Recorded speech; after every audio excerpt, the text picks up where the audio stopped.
Hi, everybody. Welcome back to the Enneagram Entrepreneur Interviews.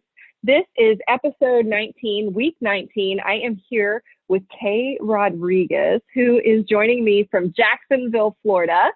Kay is my first interview with this series with an Enneagram Type 1, which is the perfectionist or the reformer. And I am super excited to talk about the Enneagram Type 1 through the lens of an entrepreneur. So Kay, welcome. Thank you so much. I'm so excited to be the first one on here. I'm like, perfect. I'm the first one. This is a perfect one. That's awesome. So the way I love to start these out is if you just want to tell me a little bit about yourself. Yes, absolutely. So hi, everyone. I'm Kay. That's my new moniker that I go by, formerly known as Kayla Nicole Lott, and now my married name is Rodriguez. So some of you may know me as Miss Lott, which I also love to go by. The names really never end. You know, I do have a little sprinkle of four in me. I am really a free spirit. So I live in Seven Land. So I know a lot of people get really excited or get really shocked, I should say, when I tell them I'm a one. They're like, really? If you find me in health, I will definitely be like bubbly and wanting to be around you. And if I'm not that, then you might not want to be around me as much. Give a little space.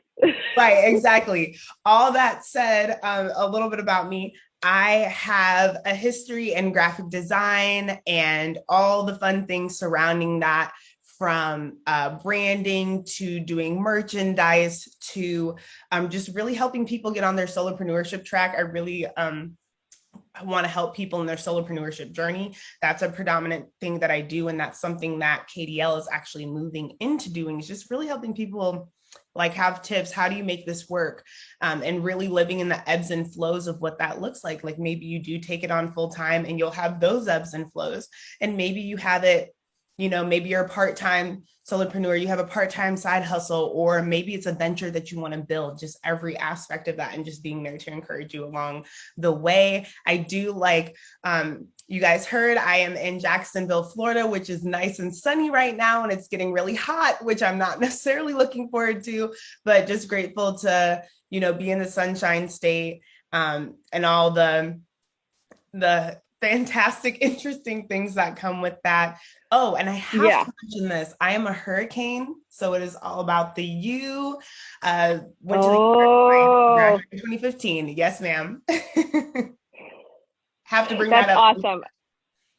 Sure. No, that's fair. That's fair. So I'm an Oklahoma Sooner. So we've definitely run into each other before a few times. But, you know, it's fun going to school with a strong football team and with strong athletics and a great curriculum. So all of that to say, what a fantastic school. And I'm glad you're a proud alumni. That's awesome. Yeah, yes. So let's talk a minute. I know we're talking about ones and entrepreneurship, and you're a past design entrepreneur.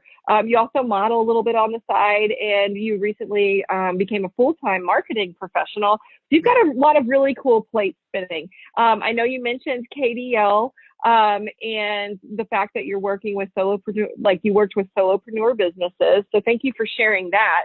I wonder if we could talk about first just your journey with the Enneagram and how, and let me just say this, Kay is sisters with Kate Lott, who I interviewed a while back for this series, a content creator, and Kate was a type 4. And the reason that Kay and I met is because I kept watching her comments. I was doing Instagram Live at the time before I switched to pre-recorded because of technical issues.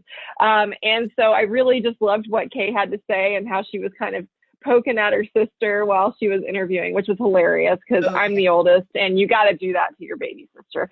And so Kay mentioned she was a 1 and I was like, oh, I'm going to snap you up because I need a 1. And so thank you for that. Thank you for being here. Oh, yes. And it's so fun. Yes. And so tell me about this Enneagram journey. When did you start and what does that look like? Oh, ma'am. I love the Enneagram. I did not mean for that to rhyme. But I love the Enneagram, and I've always loved like personality things. But what's so interesting about this is that it's so much deeper than just like, what's your personality? Because your personality can change depending upon, you know, your experiences, the traumas that you go through, the joys you experience. Like you can have like subtle shifts in that. Whereas with the Enneagram, your core motivation, core fear, all that good stuff, it's always going to be the same, and anything you do is going to come out of those things. And so I love how I had a friend show it to me, and she's like, have you ever listened to the Enneagram? I think it was 2017 or 2018. I was like, what is that? And my brain like exploded. And then everybody around me, I was like, you need to take the Enneagram. You need to take it so that I can just best serve you. For me, it's really become a tool to best serve. And I know people get really, kind of sensitive and sometimes uptight about tests like this because they're like, oh, you want to judge me.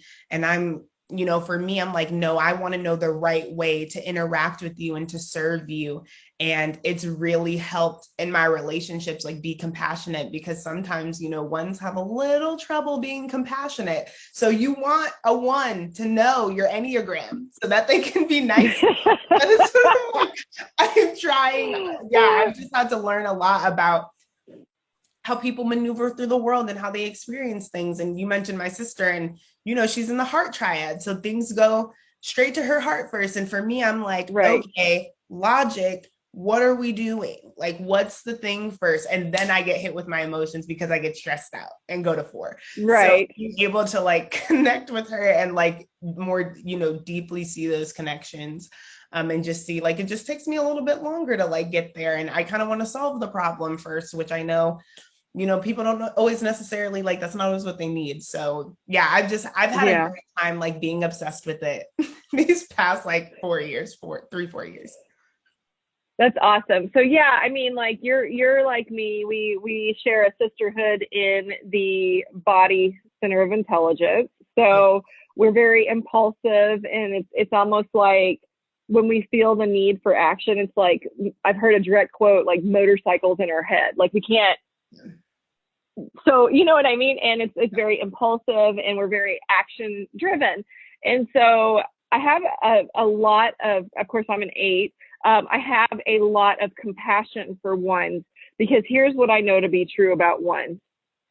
Oftentimes, all they really want to do, I mean, the motivation is to be good, right, and correct for the greater good, right? They make the world maximize the potential of the world to be as good as it can be, and in service of everyone. And so when ones see an opportunity to correct or make things better, it's very impulsive to immediately come out with that, either by doing or telling or saying. And when we don't understand the Enneagram, or we don't understand personality types, if you're on the receiving end of that, it can feel like judgment, or it can feel like criticism. And that's not the one's intention. The one's intention is to help. And so I have a lot of compassion for one, because I understand the intention. It's always well intended. It's just sometimes the challenge, to your point, is how do you manage those impulses? And I'm saying this is somebody that has to manage her own impulses, right? How do you manage those impulses to help or offer correction, to ensure that you are taking into account the empathy of how the other one processes the information? And that is, to your point, what is so powerful about the Enneagram. So I love that you brought that up. And Kay, I will say this. I know that the 2s are the helpers and the givers, and I love 2s. When I need help, my dad and my sister are both 1s. When I ask them, because I know that it is going to get done so right and so well and so buttoned up, like the best helpers. Oh my gosh. So there is like this really, when you ask a 1 to help, they are just like, let's go. I'm actually helping to plan my friend's wedding, and she was feeling really stressed. I was like, girl, no, let me do it. And she's like, no. I said, shh. So like, I am having a great time. I have like documents and things, and I'm like, okay, what are the updates? What's everybody doing? this is great for me. And I love that you mentioned the 2 because I wing so far too. I'm almost a 2. Yeah. My kind of dynamic, I live in this like 1-2-7. I know I talked to you guys about 7 land. I'm in this 1-2-7 land. So that impulsivity definitely comes through, and then it comes through like wanting to help people and then like do the right thing. Also feeling like so being in that gut triad too, feeling that visceral, I'm very in tune with my body, that visceral reaction of like irritation, rage. Yeah, rager. Definitely. Does that come out openly or passive aggressively? Because one can shift into passive aggression or reaction formation, which means like they'll project the opposite of how they're feeling because it's not perfect to be pissed. So they try to withhold it. So I'm curious, do you go into passive aggression and reaction formation, or do you just go ahead and be pissed? It depends on who's around. I knew you were going to say that. Yeah, I was like, you see, I'm smiling and I feel like my face getting red, which is so like, I'm like, I'm fine, haha. No, I'm not actually fine. My husband, my 2 best friends and my sister get to see like just like rage. I don't like people seeing that. I don't like people seeing the passive aggressiveness because like you said, that's not my heart. But when they get it, that it's like, and I know that it's really sharp. So I try really hard. And I just like I more so probably implode now. Like I feel the explosion coming this way and I just bring it in. And so it builds. I bring it in. I'm just like, okay, you need to calm down. I just have to have chats with myself.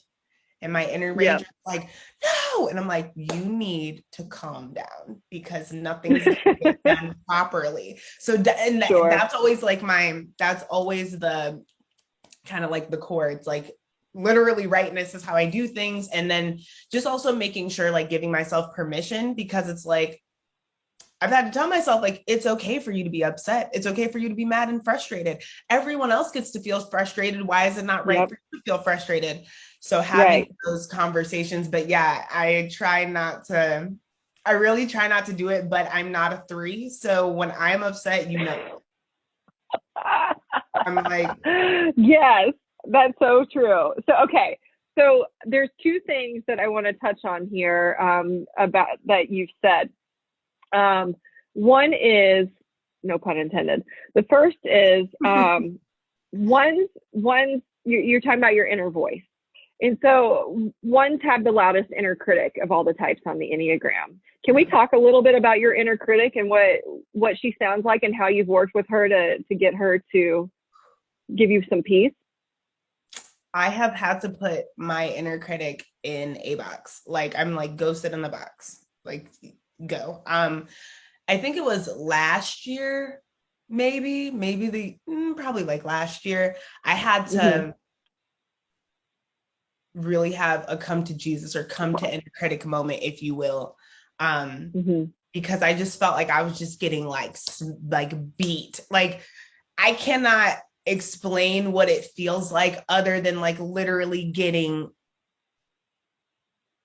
like beat, like not even beat up, just like berated, like with a club. Yeah. But in your mind, it's the worst. And then, and then that's why I feel like it's so important for ones to just have community. I mean, everyone needs to have community, but if you're like lost in here with the inner critic, I mean, you will spiral. And so anyone who goes to one at any time, so I know 4s do, 7s do, really having a support system to ground you is so important because it's probably not nearly as bad as you're making it in your mind. And there's a quote about that with suffering, like we do so much suffering in our minds. And that really, I mean, I know the ones of the world, it's like so hard to get out of that when you're there, because then you can't, I mean, I already see the world through a lens of like what needs to be fixed all the time. like all like you've seen me touch my hair. I was touching my hair so much before this interview, you guys, and I'm like trying not to, but it's like not even on both sides. So I'm like, okay, just like make it even. Like that is just how I see the world. Like it's like, oh, Sure. there's a little eyelash right there. Let me grab it. Like no one else would see that. No one Right. else would see it. So just like moving through the world like that, and then knowing that I tend to see the gaps and giving myself permission to see the other 98% that's really beautiful and really whole and really good. Yeah, so my inner critic who loves that I focus on that makes that 2% a 98%. And then I've just Right. had to be like, listen, girl, we're not doing this anymore. I have like an out loud conversation, and you kind of have to do that to combat, right? I'm like, Mm-hmm. just affirmations, that's really important to me. I'm trying to get a lot better at doing affirmations, and also giving myself permission to live in the imperfections, which is one thing that Yeah. modeling has helped me to do. Yeah, modeling Yeah. is awesome because, great, like you get to take pictures and all that's fun, but for me it's also just being able to live in the imperfections of who I am. And it's like, okay, and people still love you, and people are like still going to be by your side, and it's going to be okay, and the world is still spinning. So I get to have that like reality check every time I do a photo shoot. I love that. So, okay, that's a perfect segue into the second piece of this that you brought up that I want to talk about a bit is the ones move in to 7 as their support number, which basically means they kind of dismantle the barriers that they've built around themselves for perfection and allow themselves to flow and have fun and loosen up. Mm-hmm. And so you very much said, you said you've lived in that space, which tells me you've done a lot of work to really allow yourself to be who you are and to turn down that inner critic. So when we're talking about the 7, of course, that's the enthusiast or the epicure.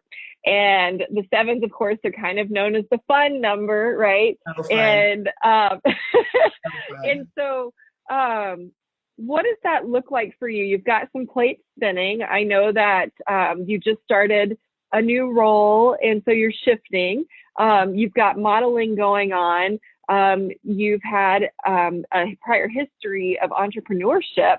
So let's talk about that journey to through entrepreneurship, and also how your types played into that, and where you see that 7 coming in.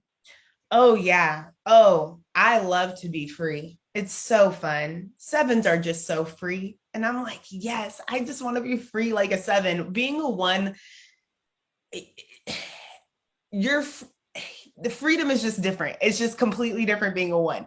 Whereas 7, I'm like, I can be whoever I want to be today. And I like living in that space because being a 1 is so different from that. And but having the like that grounding of boundaries, and like, oh, I'm free, but I have boundaries. And like there are things I won't do. So I do love that. And for me, starting my solopreneurship journey was really out of necessity. I wasn't like, I want to be free, I'm going to start this. I was like, I have a job, or I don't have a job and I need money. Bills need to get paid. So what skills do I have? What are we looking at? Right. So, yeah, it was about maybe like 6 months after I graduated, and I was like, okay, this is not cute. What are we going to do?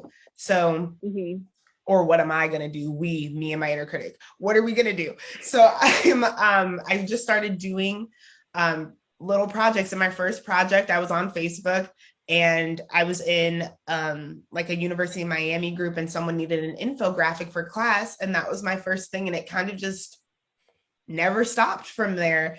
And I've just like been able to go through the journey. I mean, I feel like now I'm okay, but I had a lot of growing I had to do professionally. I mean, obviously as a business, or just like managing yourself, just managing yourself is business. Like, you don't have to be a business owner to do that. Just like you managing your time, what you want to do, like your professionalism, how you show up, that is work. That is a job for you to just do that. So I've had so much growing I've had to do, and really establishing my boundaries. And I feel like I've always kind of leaned towards being a 7 until I feel like the boundaries being pushed. And then I go back to being a 1. I'm like, okay, guys, I don't think we need to do this. And then, I'm the wet blanket of the group. But yeah. So being a solopreneur, like I was like riding in 1-4 land that like just in stress. Creation and stress. Yeah. Oh my goodness, for such a long time. And then just being berated. So just being unhealthy. So it's really forced me to step into accepting who I am, accepting the mistakes I've made. It's okay that you've made those mistakes, because mind you, everyone else is making mistakes and they're like, just had an imperfect day, it's fine. And you're like, oh my gosh, it's the end of the world. They're like, sure, not for me. And so they're moving on. And I'm like, okay, what is it that you're doing that I'm not doing? And so the Enneagram helped me to know that I have to deal with this inner critic and really be like, no, between you and me, it's not going to be me. So you have to go. Just building that up. I mean, it just like messing up on a project or people not liking the work, or me knowing I did really good work and people wanting not great work, which I know so many graphic designers can relate to. And so just like dealing with that and realizing like so much of it doesn't have to do with me. A great book for ones to read. If you're a human being, you should read this. But if you are especially a 1, the 4 agreements. Oh, yes. You have to, because no one actually cares that much about you specifically. And ones were like, everything's dependent on me and I let this person down. And it's like, it's not, no. So just like coming out of like the world isn't dependent on you as a 1. And there's so much power in being a 1 and like having that, foundation and morality and, all of that stuff is whatever. And morality I use lightly because, with ones, it's all what we think is right, not what may actually be right. So let's clarify that. Right. But yeah, just like materials I've had to read. I mean, I've probably haven't been in almost 6 years of, this journey, I would say like probably 2 of them have been really like these last almost 2 have probably been the healthiest. And part of that was because too, like I wasn't balancing something else. Like it was my full time from 2019 up until recently. And it was just like, hey, are you gonna let this continue and you be berated inside your head and get too much and use your time like focusing on things that aren't the best use of your time. So my best friend is a 7, which I love because we get to have so much fun together and do all the things, but she also gets me on the 1 level. But I mean, she's even had to come to me and check me and be like, is this the best use of your time? Because I'll just be nitpicking. She's like, is this the best use of your time? I'm like, no, ma'am, let me just turn it in. So yeah, it's definitely been like, solopreneurship, I feel like has made me the most healthy I've ever been, because I have to be like, you're your own biggest cheerleader or you're your own biggest critic. And so you get to choose, which role you get to be. Totally. Well, and I find it interesting that graphic design is your background. I see a lot of design. Make sure it's just a beep. Hang on just 1 second. It's okay. Let me just decline that. Sorry. I meant to put my do not disturb on and I forgot to. So I'm going to turn on my do not disturb right now so that doesn't happen again. Excuse me. Okay. So what I was going to say is, with the trade of design, I see a lot of designers, architects, so forth, that are either a 1 or have a 1 wing. And, because that perfection is very important to clean up and really make a tight buttoned up image or design or whatever it is. My husband's a 9 and he has a 1 wing. And mine too. There you go. So what I can say is that when I see designers, with your friend saying, is this the best use of your time? What I call it is toiling. There gets to a point where you get done with the work and now you're toiling. and that's not a good space to be, because you're basically torturing yourself. you know, you're projecting that need for perfection onto something that's probably pretty darn great the way it is, right? And so I love that you've got, you know, community that's willing to make sure that you keep moving forward and, you know, allow yourself to deliver on what you've created for what it is. The other thing that you said that I thought was really insightful for those that are thinking about, you know, type 7s and type 1s and trying to figure out their types, you know, oftentimes we can present as different types if we're in stress or support or moving into our wings or we're a subtype or whatever it is. But with the 7s and the 1s, the differences, and you really called this out beautifully, so I just want to illustrate it, is you can move into that 7 space and have fun and do and go. But when you feel like something isn't right, you can shift into the 1 and be unafraid of conflict. 7s do not like to be uncomfortable ever. And so they typically will do their best to avoid conflict, or at least try to circumvent. And it doesn't mean that they can't come off in certain ways that you know, we all have our shadow side, but they're typically not going to be the one to say, whoa, guys, we're not going to do it this way, or we're not going to hold the phone, you know? And so I think that was a good call out and a good difference to say, if you're toggling between a 7 and a 1, how do you react in conflict?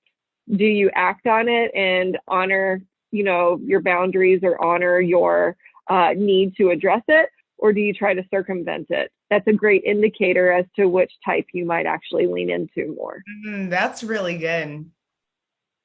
So, well, yeah. So, and I know you had said before, sometimes people are surprised to find out you're a 1 and not a 7. And I love that because, you know me, I'm a holistic Enneagram teacher.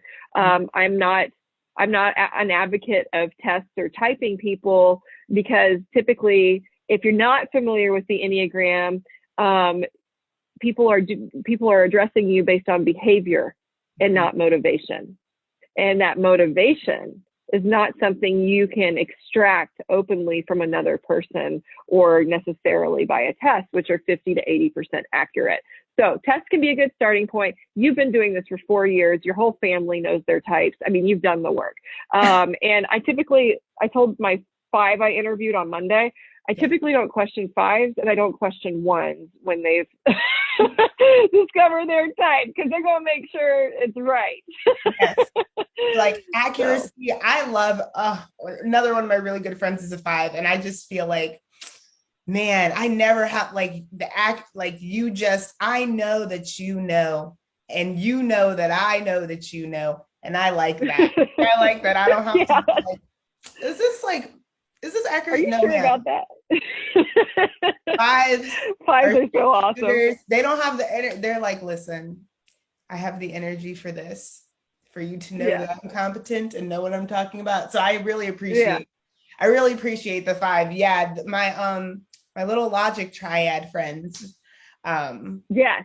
Yeah. I'm like, ooh, 1, 3, 5s. This is so fun for me. But yeah, what I love about what you're saying is that, and about the Enneagram in general, is you're a 1 or a 4 or a 6 or whatever you are, and you live there. But the truth of the matter is, like, you're going to touch at least 5 being you. Yeah. And then, there's going to be a little bit of everything as far as what typical, quote unquote, whatever that means, behaviors are for each one. Mm-hmm. But we can relate to everything on here.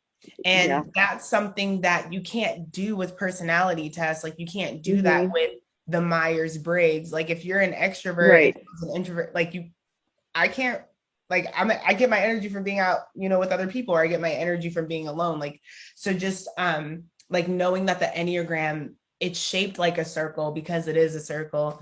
And we truly are all connected. And so I love how all the lines, when you see that, talk about different triads and things like that, where you go in stress and where you go in health, all those things, we're all really connected. So it's, it's a tool for compassion. And I really you like to take advantage of it so I can be compassionate, because, you know, some of us want Totally. to struggle with that on here. And we're like, why didn't you just do the right thing? Right. You know, things are complicated, and, you know, ones do tend to be black and white. And you know, it's like the world is not always black and white. It's not always gray either. Like finding those, right. You know, just all those nuances, I think it's just so fun. One of my strength finders is connectedness. And so I feel like that's why this is also fun for me too. I love it. That's great. And to your point, and I think the power of this tool, when you understand all the types, one, you can ensure that you have confirmed you're leading with the type that you think you're leading with, which is great. But two is you and I say this in almost every episode, but like for those watching or listening for the first time, this is what's so powerful, is the discovery. This is a basic discovery, but it is a discovery, is the idea that not everybody thinks the way that you do. Right? Like, and it's like, right. Because how many times, and especially as an 8 or a 1, how many times do you say, well, why would they do that? Why would they do that? The answer is because they don't think the way I do. Yeah. Yeah. They did that because they thought how they thought. It is like, oh yeah. Eights are tough, man. Like being an 8 is tough, especially being an 8 woman, because I just know, like, people are just like, oh, 8s, da da da. But I'm like, 1s and 8s, man, buddies. When we're talking about the same thing, it's so you definitely beat me in confrontation though. I can be confrontational if I need to, but I'm like, oh man, I don't. That's where my 9 and 7 meet, and they're like, we don't want to do this, and I'm like, please don't make me pull this part of me out, because I will do it. And you even the 2, then you worry about it after the fact. What do they think of me? Now I don't appear whereas 8s are like, I'm going to verbally punch you in the face, and then we're going to move on. And I'm never going to think about this again. And I'm just going to assume that you're fine. Oh my gosh. Not a great approach. Like, I'm so jealous of that though. But that's how, I mean, it's not okay. There's some refinement, right? But as a 1, I'm like, okay, I was confrontational. Did I say that right? Did I do everything I needed to say? Oh my gosh, what if their feelings are hurt? No, I don't want their feelings to be hurt. I want them to know I love them. Please know that I love you. Then I'm like reeling. Yeah, I hate it. So I'm like, please don't make me be this person. Or I try to do things up front. Be like, hey, I just want to know this about me, ... and whatever those things are in the moment. So then that way, later on, it's more of like a data point that I'm referencing than being confrontational. Like, hey, remember, an artful process. Oh yes. I'm like, remember when we talked about this? So then that way I can be more delicate, because I can, there's like, no, it's like 0, 100 for me. I'm either going to try to be really kind and try to be gentle in like my weird, really like kind of awkward way, or it's going to be like, yeah, this isn't what we need to be doing. Shut it all down, turn it off. We're done. We're starting. It's over. So I think there's a middle ground that I'm still figuring out, and I haven't quite figured it out yet, friends. Well, and this is where, and I just wrote a piece on this. This is where I've been doing a lot of internal observations. Mm-hmm. And as an 8, we like to pride ourselves on being protectors and typically think that we're non-judgmental. And that follows to the extent that we respect the person, or that we see that they're oppressed and that they need protection. But when it comes to people more like us, we don't even realize how judgmental we are. And so I am in the process of turning up the volume on compassion and being very intentional about that, and turning down the volume of judgment. Yeah. And I think that by doing that, it's much easier for me to be level-headed about the way that I project conflict or address it. Yeah. Or address conflict than than if I were to not set an intention to make sure that compassion is part of my MO. Because you can always claim that you feel compassionate when you're able to see the needs of the oppressed. Mm-hmm. But you know, that doesn't mean that you're compassionate to everyone, right? And so, and when we pass judgment, right, we're typically triggered by something within ourselves. And so that lack of compassion that I project is actually all about my lack of compassion for myself. Yeah. So all that being said, both of our types can come off as judgmental without meaning to, right? Yeah. We're well intended. And that's a challenge. How do you see that come out? I think for me, so I'm a one that likes to challenge people. So, sure. You know, I mean, and I think that's normal because we're like, hey, was that the right thing to do? And people are like, mm-hmm. What is the right thing? And I'm like, you know what it is.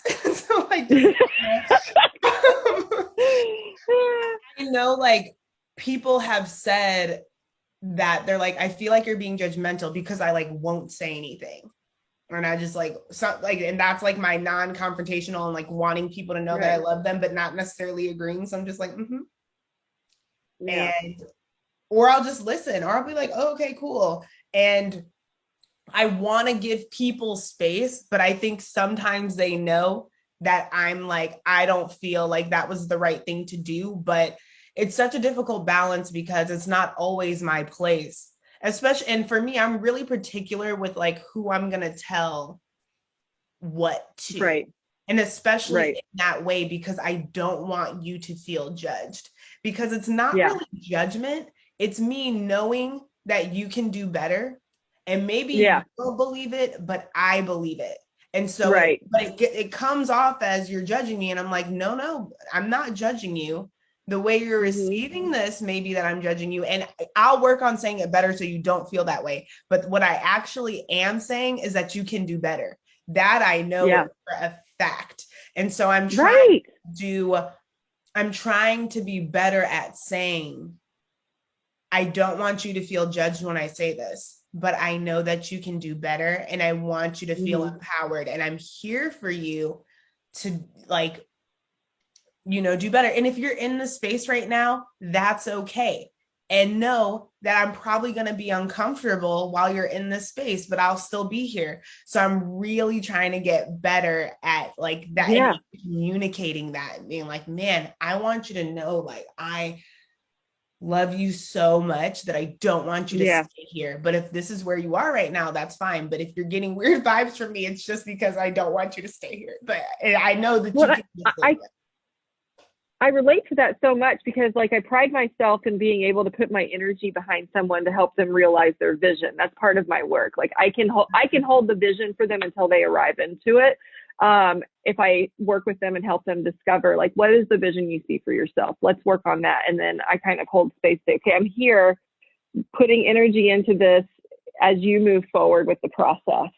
And I love that. And I think that that's what you and I can relate to so much within our types and just within our personas is we have a really great ability to see untapped potential in people. Mm-hmm. And so it's all about artfully and respectfully helping them bring it out.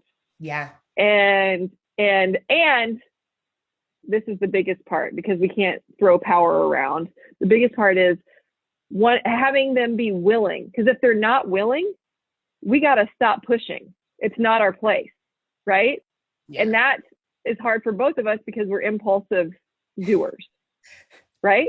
Come on. Right. So the work for us is let it go when you know you need to let it go. Mm-hmm. And I think that's easier for an 8 than a 1. Yeah. Oh my God. That has been such a massive, and being, you know, we talked about being the oldest. You know, not feeling like I'm responsible for adult. Like, I'm like, you're an adult. And I had to learn that when I was younger and just, you know, I was off at college and things were happening and I was feeling so bad and I'm like, listen, you can make whatever decision you want. And I have to be okay with not taking that on and feeling that. And it's a little bit of the empath in me too. I'm like, let me take this on and care. I'm like, no, I've really had to like slow that down, because then I'm carrying everything I'm dealing with, everything you're dealing with. You didn't ask me, you don't want me to, and then everybody else too. And I just have to, my best friend also checked me on this. She's like, you gotta just let some stuff go. And I'm like, yeah, okay, I will try. Out of this kung fu grip. Oh my gosh. I'm like, I'm gonna try really, really hard to let this go.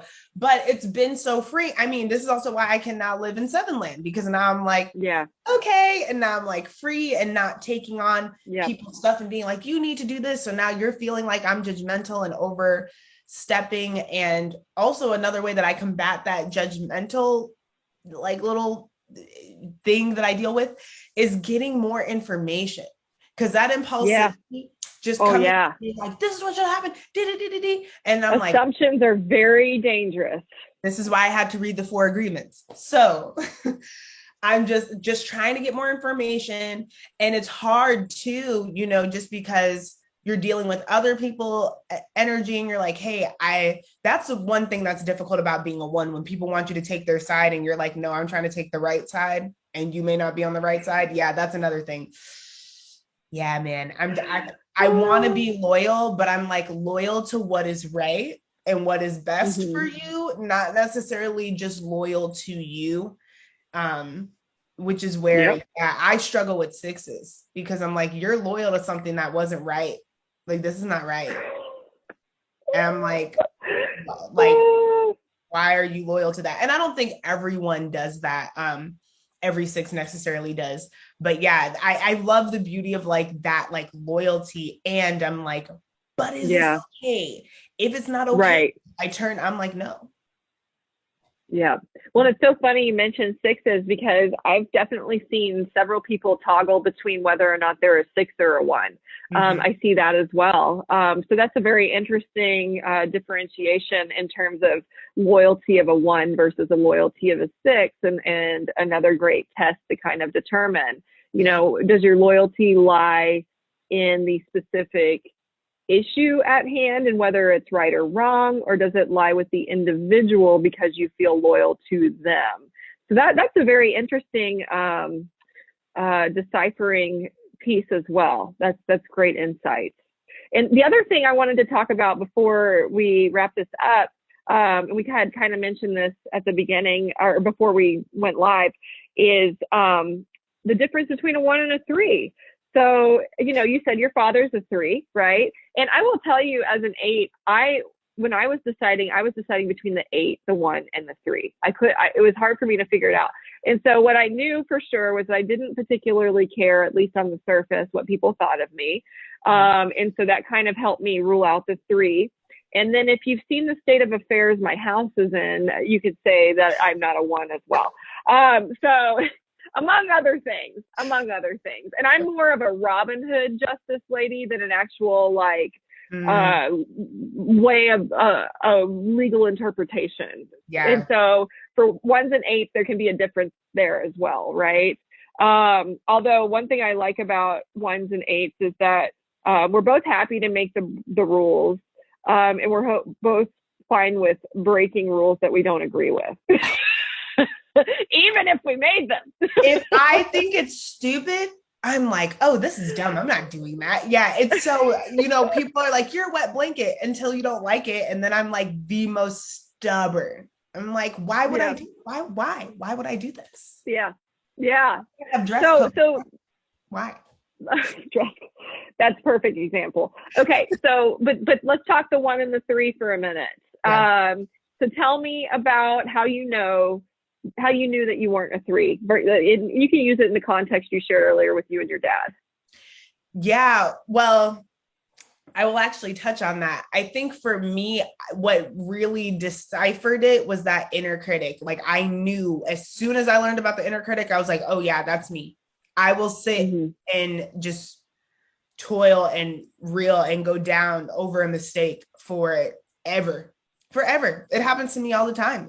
Things pop up from when I was like 7. I was like, why did you do that? Like, it's just like so strange. But for a 1 and a 3, we definitely both aim for excellence. We want things done really well.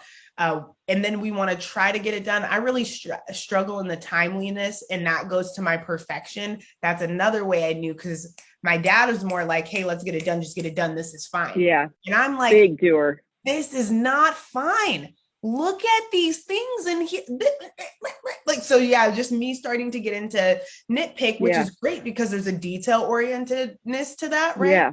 But there's also the pause. And so seeing that difference between me and him really helped too, because he'll really, like, I will get stuff done, but he'll really get stuff done, just because sometimes, you know, 3s, like, I feel like 1s are quality control. And I'm not saying that there's like 3s. Yeah, that's perfect differentiator. No, that's so right.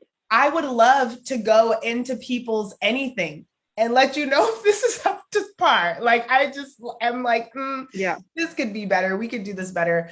But like I said, 3s aim for excellence, but not perfection. So like knowing that difference, and I'm like, oh, we can make this a little better, this, and it'll be perfect. But now they're through their to-do list, which never ends. Neither of our to-do lists ever end. Right.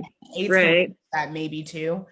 Yeah, but I've gotten pretty good at like getting better about that. Yeah, I'm tired of just being in constant motion. I know. I'm over it. I'm shifting my mind on that specifically to like doing to done lists. Like, what did I get done today? Versus what do I still need to do? So that's really helped me. But yeah, knowing that we both have lists, but 3s are like, check, check, check. And 1s are like, is this exactly how I needed it to be?